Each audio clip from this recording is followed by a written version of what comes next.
Hello. Before she became an author, an international teacher of intuitive intelligence, and founder of Intuition Lab, Kim Chestney was a curious teenager who stole a copy of Shirley MacLaine's book out on a limb off her mother's bookshelf when she was quite young and opened a door that she has never closed since. That single book lit a fire, a quest to understand the unexplainable, to decode the magic of the intuitive mind, and to discover how we can access a reality that doesn't play by the rules of logic. Since then, Kim's followed the thread across continents and disciplines, from quantum physics and mysticism to near-death experiences, interdimensional awareness, and the art of knowing without knowing how. Her books, Radical Intuition, The Psychic Workshop, and The Illumination Code invite us to see intuition not as a fringe faculty, but as our most essential intelligence. And today, she's sharing the 10 books that lit her path, shaped her worldview, and helped her remember who she really is. Kim Chestney, welcome. Thanks for having me here, Sandy. It's so great to be talking about all this wonderful stuff my favorite topics in the world. So tell me about your process of having to distill the 10 books, or your whole list of books down to 10. Did you go back in time and reflect on what each one did for you at the time? Yeah, actually, it ended up kind of being this sort of outline, a framework for my whole journey of awakening. And I didn't really expect that to happen. You have these wonderful books that move your soul and light a fire for your passion of spiritual development. But I really was able to trace it back to, wow, there are books that have been side by side with every step of my awakening, and in very different ways, right? Not just the sort of traditional path. So yeah, it was a really cool way to look back and like see my life in reverse from the inside out a little bit. Some people describe it as having a life review without having to leave the planet. I get it. Yeah, totally. Yeah. So why wasn't Shirley's book on your list?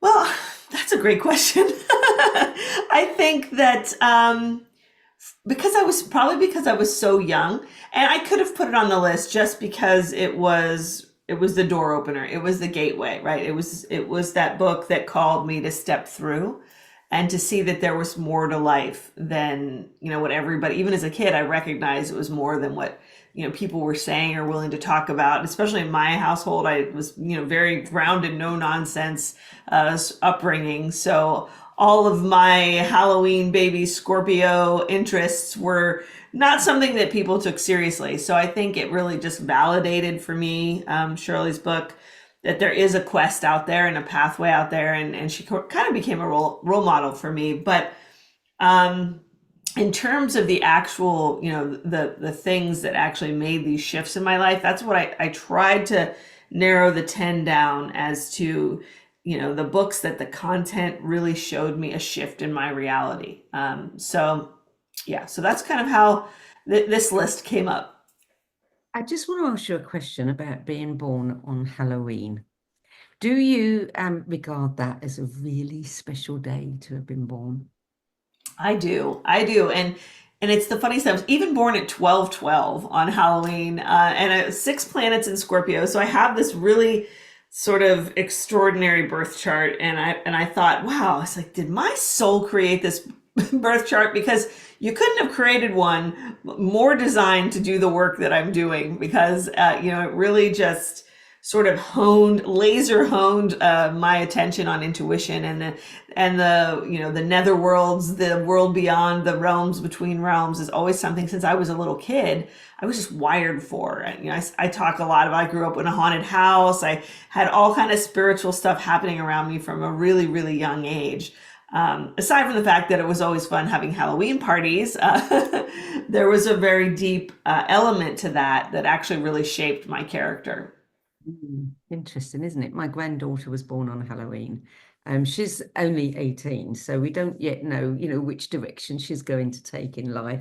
But I'm going to tell her about yours. I love it. Fellow Halloweeny. Yeah. So let's talk about book number one, which this author comes up time and time again, but not so much this book. It is The Journey to Self-Realization, Collected Talks and Essays on Realizing God in Daily Life by Paramahansa Yogananda. The book was actually collected and written by an editor, but I haven't had this particular book come up before. What made you choose this one? How did you find it? Well, it is by far my favorite Yogananda book. I think again, this was another one of those situations where I really fell in love with Yogananda, not really even knowing who he was. There's actually an interesting story about it. When I was in my intuitive development classes, as a young person, actually with someone else who's on this list later on, Ralph Jordan, he was a medium here in Pittsburgh who really did a lot of extraordinary work, and I had the pleasure of being able to train with this group of people here locally in person and back in that day, which was kind of hard to find if you weren't living in some of the big cities, bigger cities. So I was with Ralph, and he said to me one day, I think it was like the last time I ever saw him, he said, part of your work is to bring together the East and the West, and you need to read Paramahansa Yogananda. I had never heard of him. This was just an all new thing. And so I went and of course started with Autobiography of the Yogi, which is the most popular one that we hear about. And I instantly fell in love with his work because, intuition had always been something since as long as I can remember. I've been on this crusade to help normalize intuition and have people understand that it's part of everyday life. And part of this was even my own redemption process because all of this was such a part of my life. And I really needed to find a way to understand my world and realize that I live in a normal world just like everybody else. And there's nothing, strange about these occurrences that are happening to me. It's just, and now that we have the internet, we realize there's so many people that have these kind of experiences. But back then, it was very isolating. It was very hard to find other people who could really relate to these things. And Yogananda he was the first person that had a perspective on intuition that was very grounded, that wasn't so far in the woo woo or the psychic realm that people wouldn't take it seriously. He came from this obviously Eastern tradition and understood intuition as the complement to the intellect, as our connection to our divine creator and that part of ourself that's higher than this world. So it had this, intuition through his eyes, began to take on this role of as sort of the supreme form of knowledge, something that is not something to be disparaged or to be called weird or to be called occult, but that was actually higher than the intellect. So for me, that was the first time I had really heard that theory. And so, I just devoured pretty much every book that I could get my hands on. I think I've probably read everything he's ever written, except I'm still working on the second coming of Christ, which is an excellent book. It's just 2,000 pages long. So I'm still working on that one. But it really, really is the foundation of the work that I do and that I teach, really came back to Yogananda. And that's why I had to put him first, even though he kind of came in at a later date. All of his work for me, I wouldn't be here without the work that he did or without the pathway that he blazed for a scientific understanding of intuition. It was all very scientific. He was way ahead of his time talking about quantum physics, talking about intuition and quantum physics back in the 20s, 30s, and 40s, when this was all new. So it really, I feel like that book is the best book because it talks about that journey that all of us are on. Right? The Autobiography of a Yogi is great because it's his journey and we can understand, how he was made and how these ideas came out. But the journey to self-realization is the journey that every single one of us is taking.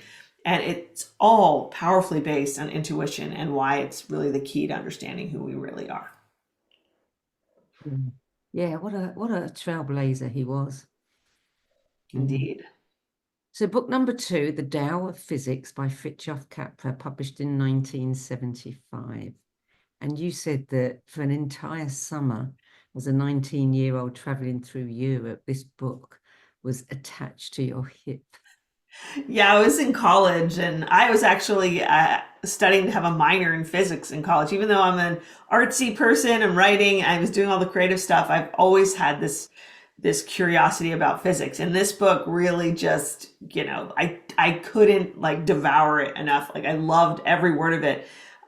So it was one of those books that it was like by the time I got back from Europe, it was so tattered up and pages were falling out and dog-eared and written all through it. I saved it for like years and years and years as sort of like this treasure of my spiritual awakening. Really, again, getting back to the same idea, merging of East and West, and this idea of physics and science being integrally involved with intuition. Like in my mind, intuition is a quantum function. So we haven't gotten to that idea until very recently.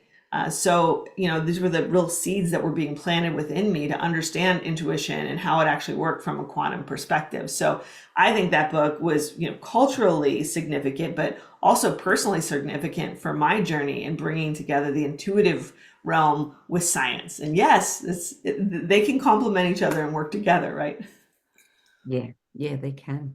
Absolutely. Book number 3, I was interested to see this particular book on your list because it is Parker's Astrology, the definitive guide to using astrology in every aspect of your life by Julia and Derek Parker, published in 1991. But one of their books, The Complete Astrologer, was the book that started me on my path to Yay. studying astrology. And I was given that particular book back in 1976. So it's nice to see them in the book club. Tell me how you came across this book.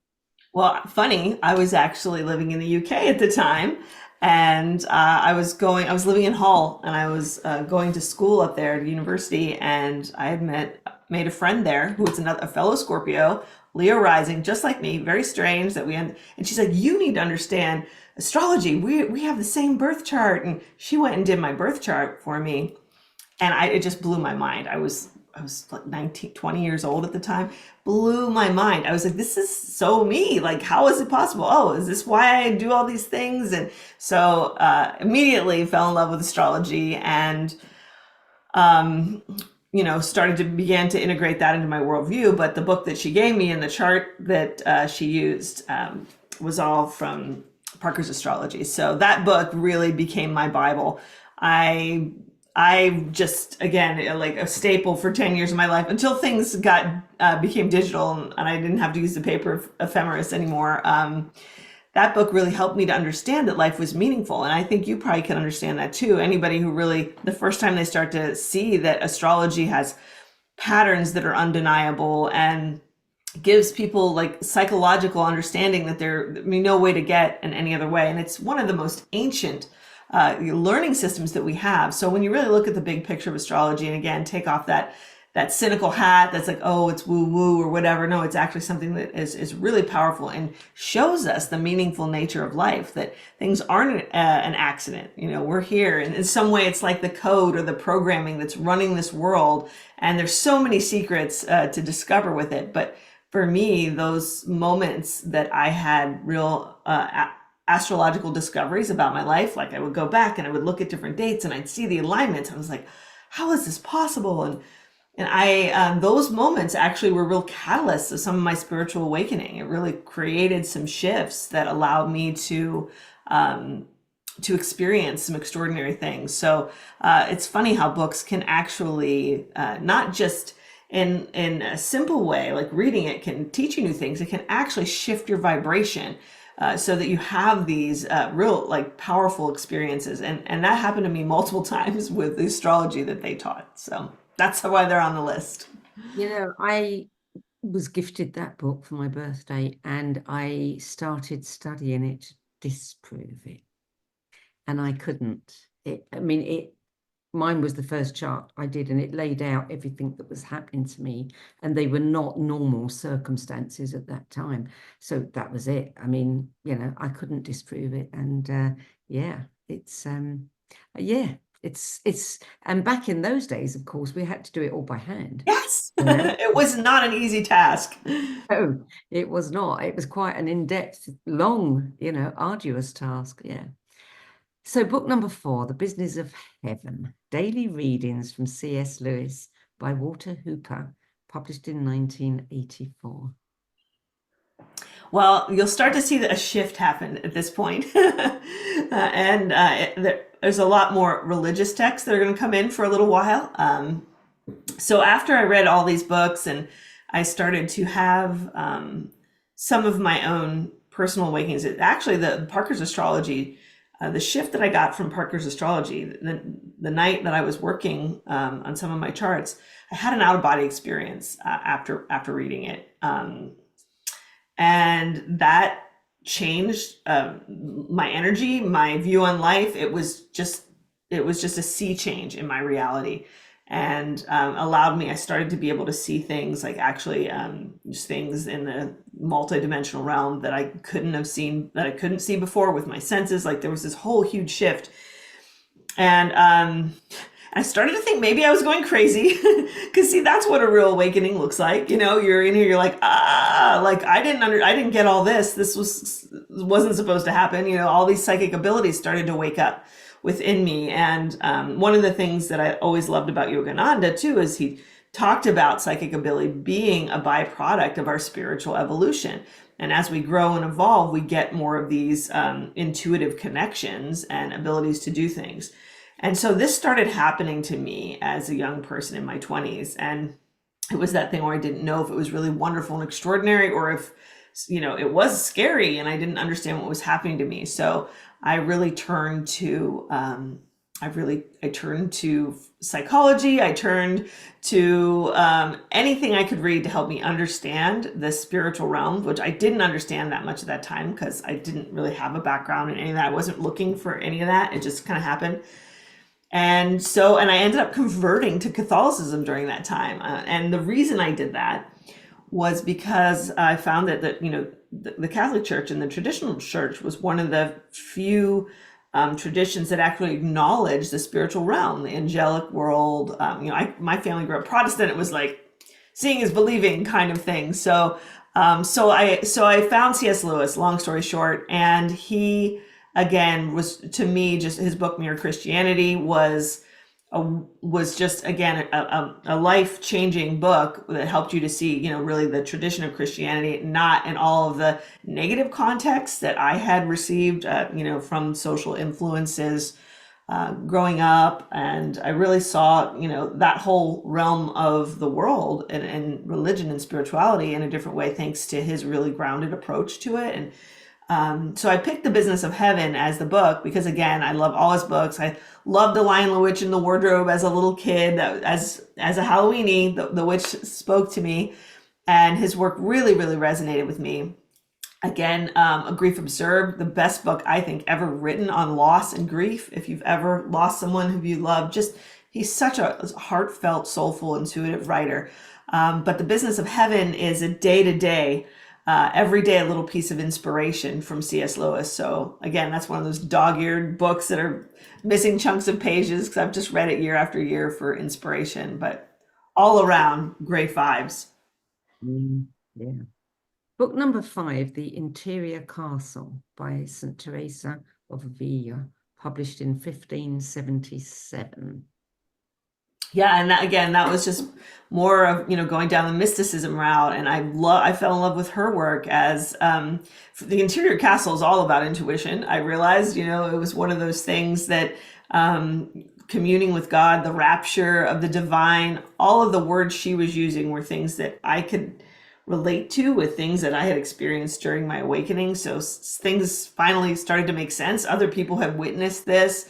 I was just so excited to find her work, and I felt really seen by reading it. That again, because it was a different time. You know, remember, that wasn't an internet at that point. You couldn't connect with people, and it was a very isolating experience to be having this stuff. So she was a real consolation to me and this work. So yeah, I really recommend Saint Teresa to, you know, anybody who's coming from a more religious background who wants to understand what intuition is capable of.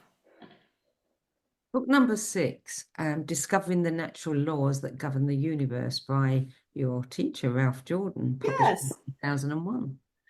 Yes, exactly. And I put that book on there. You might not have heard of it. It wasn't a bestseller, but for me, it really helped me to understand the invisible worlds. And like as I said, growing up in a haunted house and having a lot of physical manifestation of psychic phenomena around me very regularly in my life, he really helped me to not be afraid of it and step into my power and recognize that these were actually good things that were a reflection of my own inner power, and not like I was not the victim of something that was there to scare me, but was really a sign of a way to take control of my life and my intuitive abilities. So that was a really important book for me, and really helped me to embrace, who I was, and like not be apologizing for it anymore. Book number 7 is a book that comes up again and again. It's actually in our top 10 list of most recommended books over the last 5 years.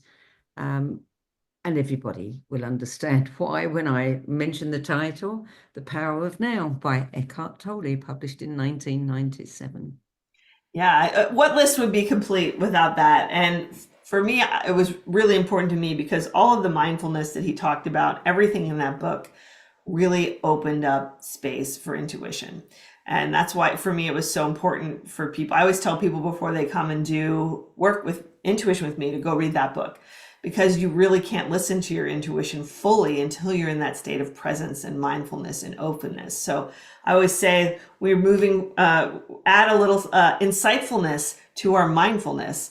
And that's when, we get these brilliant ideas and these downloads and these higher perspectives that they come through that space between your thoughts. So his work was, I think, really revolutionary in paving the way for people to start really working with their intuition. Mm-hmm. Book number 8, A Whole New Mind, Why Right-Brainers Will Rule the Future by Dan Pink, published in 2005. And I think he's right. Yeah, right. And this was me putting on my, my work hat. I had a 20-year career in technology and arts and innovation. And his book was this moment when I realized that intuition was such a key part of all of that, and leadership and entrepreneurship and everything in the business world as well. So that was a real shift for me, recognizing that intuition just wasn't this spiritual thing. It was infused in everything we do, particularly creativity and the arts and all of that right brain stuff. So that book's a great merging of psychology and intuition in a very grounded way. I remember many years ago, 20, 30 years ago, reading a book. Somebody was interviewing some of the top CEOs in the world and asking them, how they made their decisions. And the majority of them said it's a gut instinct. It's basically intuition. Exactly. Now, all the great minds, you look at them, they'll say, like Einstein, Steve Jobs, you hear it. It's that's inner authority comes in, and we're not following the world, we're following that voice within us. Yeah, it's interesting. I mean, how would you define the origin of intuition? We know that it is this inner knowing.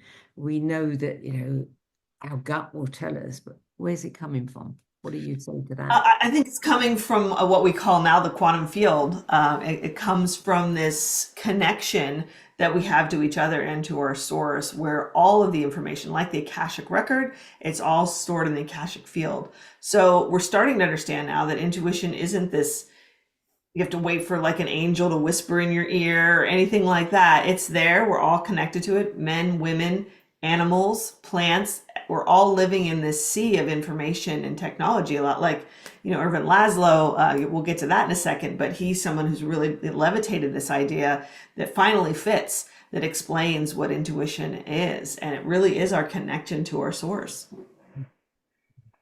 It's all there. All there. Everything that is, was, will be, and we have access to it.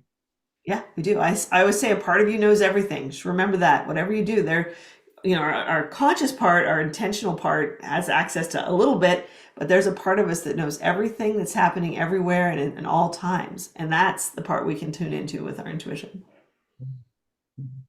Book number 9, Quantum Consciousness, Journey Through Other Realms by Peter Smith, published in 2015.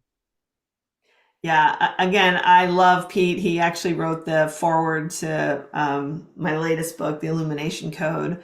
And I love this book so much because he really very clearly gives a framework for how to interact with the quantum realms, the multidimensional realms, the psychic realms, whatever word you want to substitute. And for me, I think it's so important. Pete was the director of the Michael Newton Center for 20 years. So he comes from that background of, going through hypnosis and the life between lives work. And which is, that book was almost going to be on the list too, but it was so hard because when we realize that, our consciousness can get out of this reality and, we can still tap into these other realities. The book Quantum Consciousness is such a great breakdown of the difference between like past lives, interdimensional lives, parallel lives. What are these different ways and these different timelines that we all exist on? So great book. Really, really like allowed me to ground and plug in my intuition to the different ways that we could actually use it to discover, our greater being.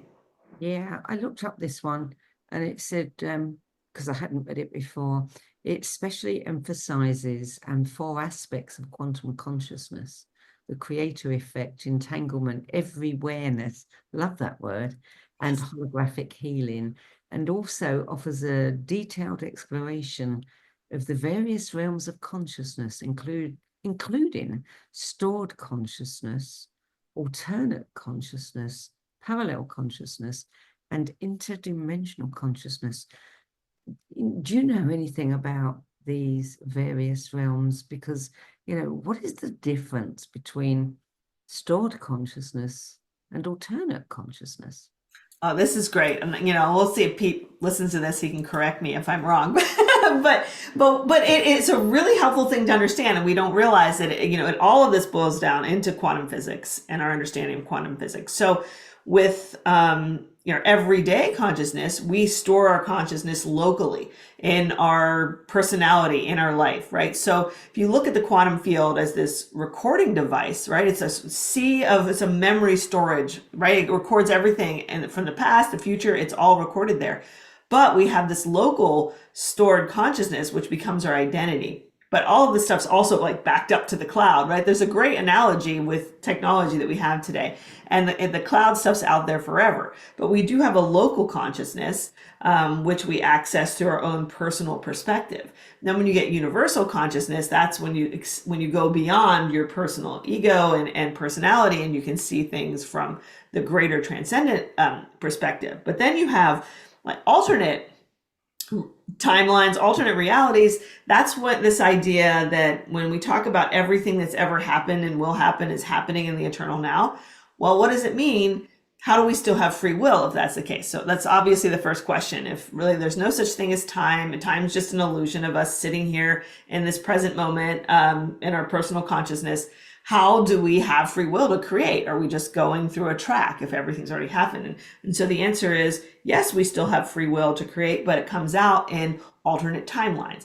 Every choice we make creates a new timeline, creates a new identity, creates a new you, right? So these alternate realities create different realities of Kim Chestney or Sandra Sedgbeer, all these different places creating different versions of you. So you can even tap into those parallel consciousnesses and those parallel realities and learn from these sort of other versions of yourself, as well as past versions of yourself, past lives, incarnations that have happened in the quote unquote past and the quote unquote on future, even though they're all really actually happening in the present moment.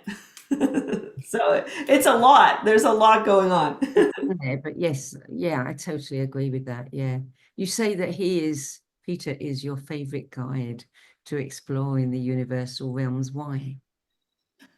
Just because he makes it so accessible, I think that's, and he, he's done this for a long time in his life. So he's really good at helping people to tune in to that inner dimension in a safe way, in a way that you feel really supported and able to control your environment, right? Because one of the things people have to be careful of, is when you go out into the world and you're using your intuition and you're sort of like traveling or doing these sort of spiritual experiments. And if you're not careful, you could get yourself into trouble, which is, something that I actually personally experienced. So one of the things I love about Pete is everything is just so controlled. There's this container of safety, and he does things in a way that you can feel safe going out there and exploring all of these realms without putting yourself at risk or feeling like, unsafe or scared or anything like that. Book number 10, Science and the Akashic Field, an Integral Theory of Everything by Dr. Irvin Laszlo, published in 2004. As you said earlier, you really admire his work. Yeah, I think he really hits the ball home. I think I read when I discovered his work a few years ago. It's really what inspired my latest book, The Illumination Code. I really felt like I had hit the Holy Grail. Like, this is the book I had been looking for my entire life. It's like, where were you my whole life, Dr. Laszlo?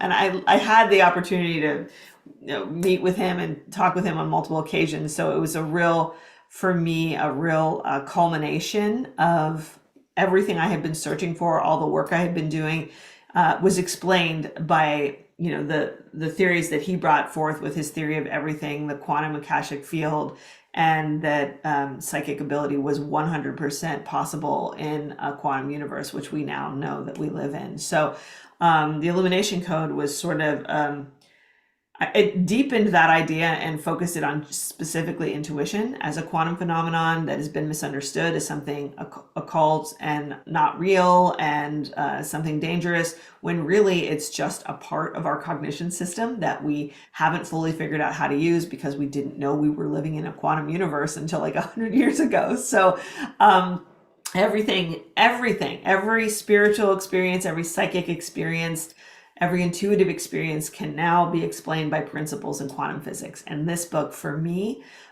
just put all the pieces of the puzzle together. So can't recommend it highly enough. Okay, so that's your 10 books. I have to ask you, of all the topics that you could have chosen to study, why intuition?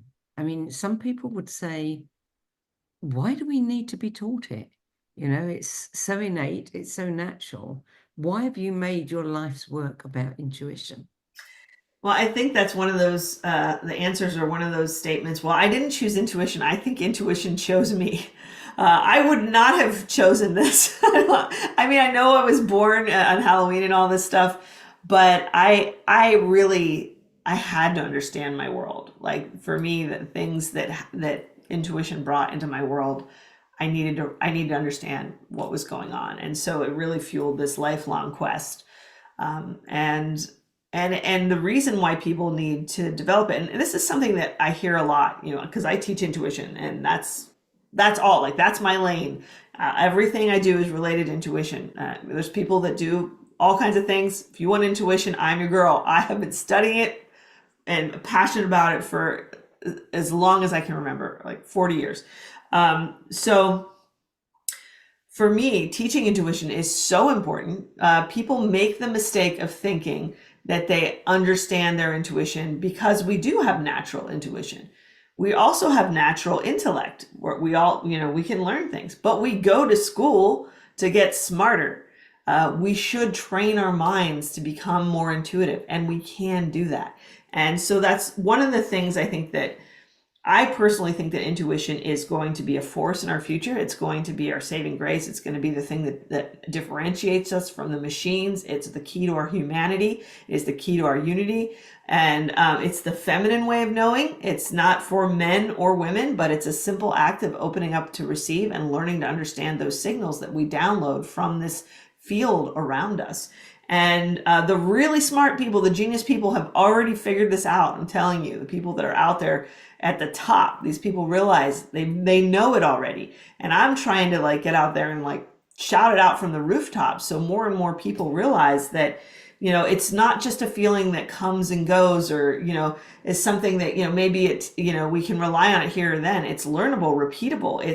But that doesn't take away from its magic, right? That's the thing about intuition. It is magical. It is this exciting thing that we can dive into and that can inform us and can expand our mind. So it's not learning the way we learn with, the other side of our brain, which is like facts and linear memorization and things like that. Intuition is about connecting and receiving and learning to understand the unique way that each of us receive those cues from the quantum field within us. So it is 100% important that we give our intuition time and attention, however we're called to do it, in a way that's more than just saying, oh, well, I'm intuitive, I'm good, because none of us are good. We all lose about this much of our brain with our intuition. Like, we have so much more potential, each and every one of us, if we really want to go out and, see where that leads.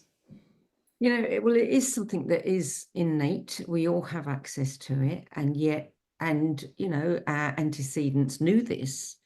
Life was conducted, in that manner, and we lost connection to it. Do Yes. you, looking at the world today, and how many people are afraid, in turmoil, anxious, angry, upset, feeling betrayed, all of those things and many, many more. Do you feel that there is a concerted effort to train people out of their intuition? 100%. There's no doubt, and not just today, this has been going on throughout history. If you really study the history of our relationship with intuition, it has been systematically oppressed by governments and religion from like the beginning of time, because it's power. Our intuition gives us power. It gives us our inner authority, and the powers that want to control us do not want us abiding by our inner authority. We just need to abide by authority. So there is an element of intuition that is radical, which is why I named my second book Radical Intuition, because it's a shift. It's a revolutionary shift to start living by your inner authority, because your inner authority is going to tell you different things than your social conditioning or your family or your friends or any of those other voices that are in your head. There's one true voice in your head, and that's your intuition. It connects you with truth. That's the thing about intuition. There's no, guessing. Intuition's never wrong. People are like, what happens when your intuition's wrong? Your intuition's never, ever wrong. If something didn't work out, either you're not seeing the good in it that your intuition wanted you to see, or our thinking mind made a mistake and misinterpreted what our intuition was saying. But intuition is, by definition, our connection to the fundamental truth of the universe. So the more we can listen to tap into that and start paying attention to those signals that it's giving us every day, the better our lives going to be, and the more we're going to have empathy for each other and connect to each other and have less of this divisiveness that's just rotting our society as we turn against each other and create these cultures of fear and anxiety. All of these are symptoms of detachment from ourselves, detachment from our intuition and our ability to trust who we really are. You talk about intuition as the soul's power of knowing God. That's a beautiful reframe. When did that definition first come to you, and what did it shift in you?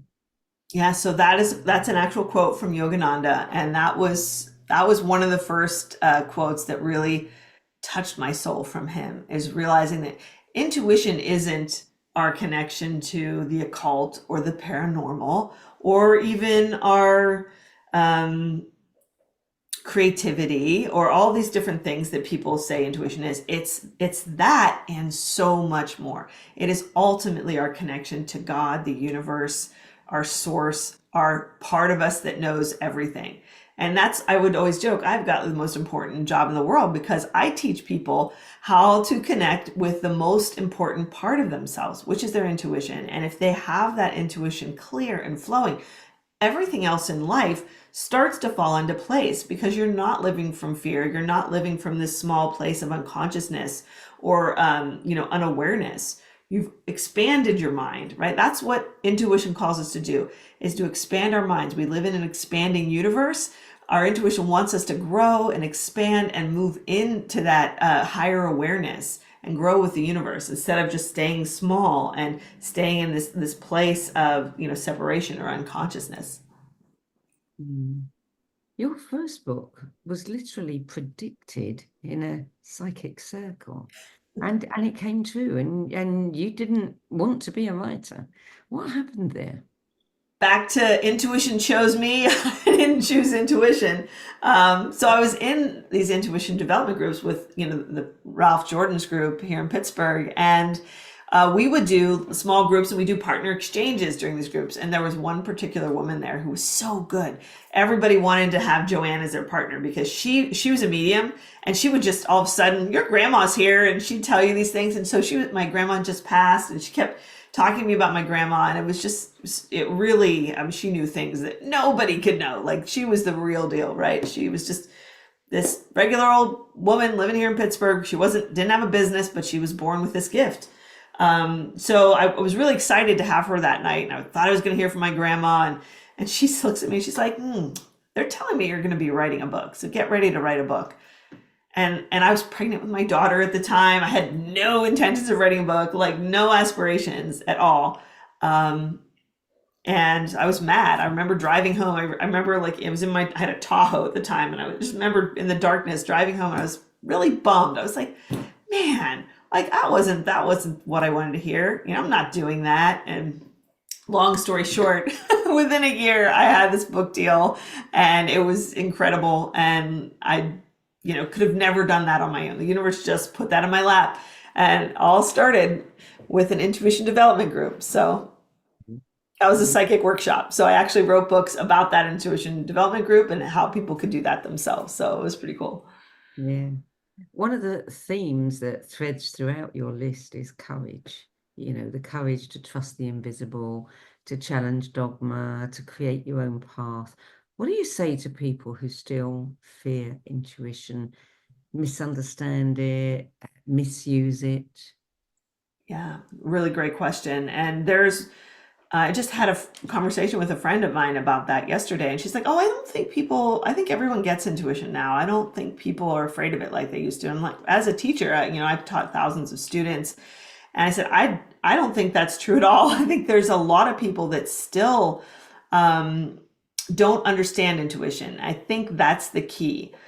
We have people that have been taught to fear it, that it's something evil, right? And like, that's just Hollywood. That's just, there's just no basis for reality when you really start to understand intuition and what it is. So that's just it's fear mongering, and then there is really, I think, a part of reality that where people just aren't ready, I think, to tune into those subtle dimensions yet. I feel like it's coming. I really feel like we're making strides, and we're so much better off now than we were 30 years ago when I started reading about this stuff. That was a smaller contingent. There's more people that get it now. The rise of the feminine culture, feminine receptivity is helping to push this along as well. But there is resistance. There 100% is still resistance. And I think that hopefully it's just a matter of time for us to break through that. We just need more and more people out there vouching for it. That's really the key. We need people like Einstein and Steve Jobs and Yogananda and people who've done great things in the world and are respected to come out and say, this is something that we need to pay attention to, right? This isn't just a woo-woo thing or, tarot cards. This is something that is an extraordinary dimension of human being, of our minds, that was just sitting here untapped. And there's so much evidence out there now. There's scientific evidence abounds. There's so many places that have been dedicated to finding this and actually spreading the word. So isn't it time that we actually pay attention and say, what can we really do with this? What is the potential here? Why do we have it? And I think that the answer to that will lead us to some exciting new things in the future if things go well on this timeline. What does your intuition tell you? I hope so. I hope so. You can never tell. Things shift, but yeah. So you pioneered the Create Festival. How did that come about, and what was it about? Yeah, so that was really applied intuition. I was working in technology here in Pittsburgh with the Tech Council, helping. I mean, we worked with all the big companies like Google, Facebook, all those guys, but also local people, small startups. And I did a series of studies on creativity and its role in creating new businesses and innovation and all that stuff. And all this that we realized was part of intuition. These are all ways that we apply intuition to the business world, to the cultural world. So it was really exciting. I got to work with some really great people during that time, and really got to witness firsthand. I'm sitting in meetings and I'm hearing people talk about intuition. People with PhDs, not people that are, in my intuition circles, strangers, talking about how important intuition is to really understand, to lead the way in leadership, right? Like, think about Apple as really it was this great example of, of intuition applied to business. Steve Jobs, the book he gave away to everybody was Yogananda's autobiography of a yogi, and really understood intuition as this thing that makes you different and unique. And when they operated under that sort of banner, you can see all of the innovation that made them this global force, because he listened to his intuition instead of following other people and doing what the pack was doing. So it's really key that we learn to follow ourselves and not the world. Yeah, very true. You describe your 10 best list as the stepping stones of a 30-year inner journey. If you could go back in time and meet that 14-year-old self, and give them one other book than Shirley's, what book would you give to them? I would give them my book. And I'm not just saying that to sell books, but I really wrote every book that I've written for that young self, for anybody who's out there going through what I did. These books were really therapeutic for me, because they're the things I needed to understand my reality. And, if you're out there and you've had intuitive experiences that you don't understand, you're the person that I wrote those books for. Because for me, I don't know, I'm thinking about my next book, but what book am I going to write now? Because this 10-year, 30-year journey, however long it's been, I finally feel like everything makes sense now. So I got those answers, and I'm at this place of completion and feeling like the world that I live in actually makes sense. So I would have loved to have read any of the books that I wrote when I was 14 years old and just saved me all the trouble. So what is the Illumination Code about? How is it different from your previous books? So the Illumination Code was really, that's the book where all the science falls into place. Radical intuition was all about using intuition, understanding how it works, and developing it. Everyone can do it. Here's things you can do to develop your intuition. But the Illumination Code talks about how it works. Because after radical intuition, everyone's like, oh my gosh, this works, but how is this actually working? How am I getting these things? Where are they coming from? I know things before they're going to happen. How is that possible, right? So the Illumination Code really breaks down intuition as a quantum phenomenon and talks about all those key words like entanglement, multidimensional realities, all of the different ways that you see quantum physics interacting with the human psyche.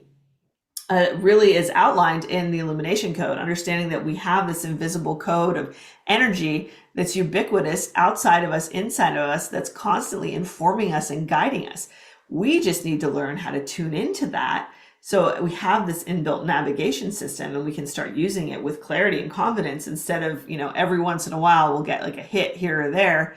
But it moves us out of this state of unconscious confusion and into this state of flow and awareness, and being aligned with the unfolding of our lives. You mentioned Steve Jobs and the fact that he gave everybody at his memorial service a copy of Yogananda's autobiography of a yogi. What book, other than your own and other than Shirley MacLaine's Out on a Limb, would you want to give people who attend your memorial service? Yeah, I definitely wouldn't give them one of my own books. I think, for the people who are missing me, I would give C.S. Lewis' book, A Grief Observed. I lost my sister tragically when I was younger, and the immensity of that pain really, he really captured what attachment is, and what the soul connection is, and how to move through that and find healing in it. So I would definitely recommend that for anyone who's ever suffering loss or missing someone who's gone into the spiritual realm, even though they're still there.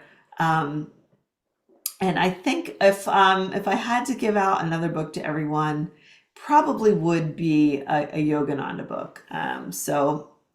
I do like his new book, the Second Coming of Christ. Not new book, but it was later book, Second Coming of Christ. And the principle of that book is that the second coming of Christ is within us, and it's your intuition.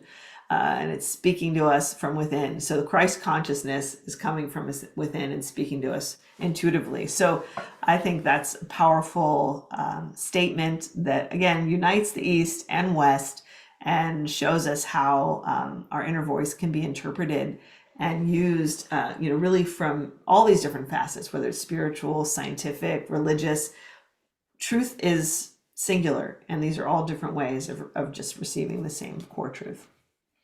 Yeah, was there a particular phrase that C.S. Lewis said? I mean, I heard somebody once say that grief is love with nowhere to land. And I thought that was a beautiful way of looking at grief. Is there a particular phrase that you've read or heard about grief that, really hit home for you, summed it up? Yeah, and I do think that part of that notion was conveyed in the book of Grief Observed. But I think what really stood out to me, the phrase from that book that really stood out, was that all of you can't have just the joy without the pain. And he even looked at it as this sort of timeless experience, and that the pain is the price of all the joy that came before it.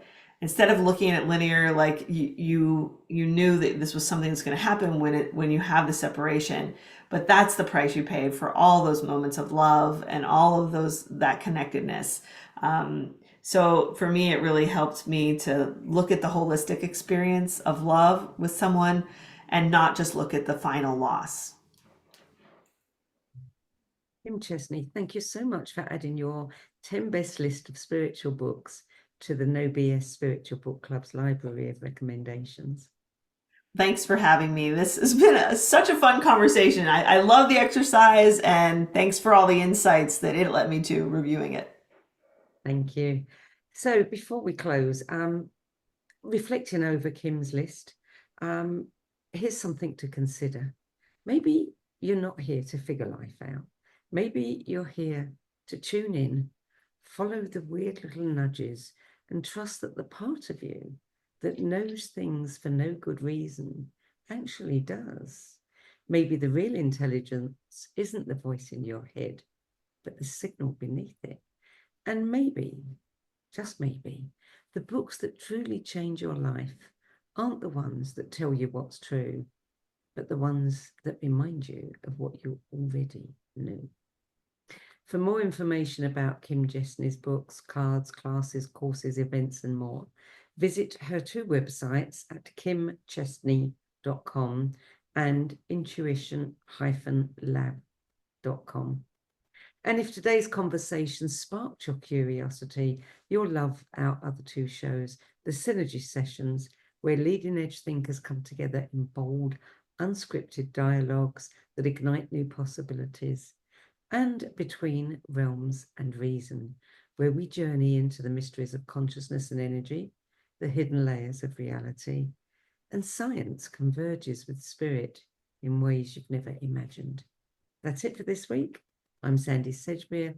I'll be back at the same time next week with another 10 best interview for the No BS Spiritual Book Club. Till then, it's goodbye from me, and thank you again to Kim Chestney. Thank you.